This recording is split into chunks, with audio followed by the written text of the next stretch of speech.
Few things are as stressful as waiting for an ambulance after calling 911. That's the worst I've seen it. In a medical emergency, minutes seem like hours. We still have times that we don't have any ambulances available. What happens then? I relayed the information to EMS, biohazard, possible cut. They will send a unit out. When they finish the calls, their own possible ETA is 1 hour.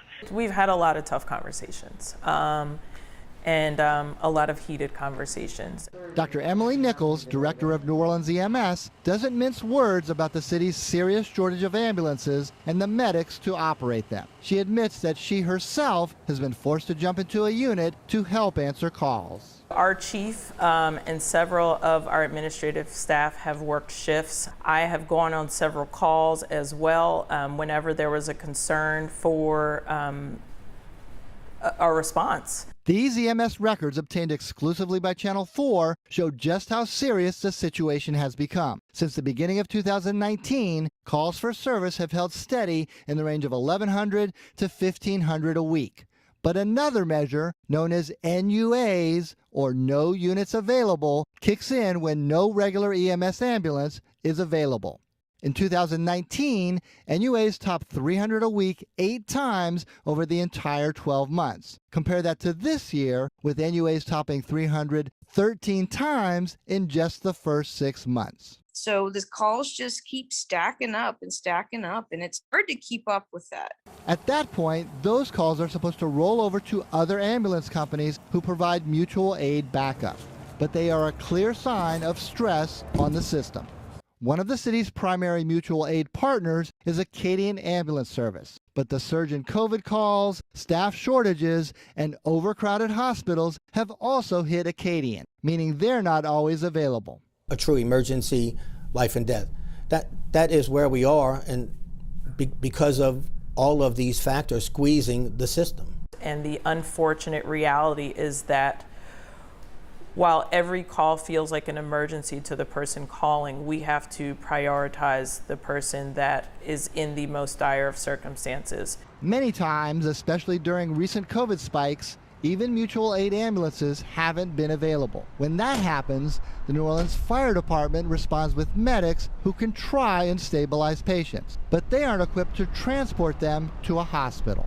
It's putting a huge strain on our guys and on the citizens. The New Orleans Fire Union chief says his firefighters are responding to more calls more often, and they find themselves waiting longer and longer for an ambulance to arrive.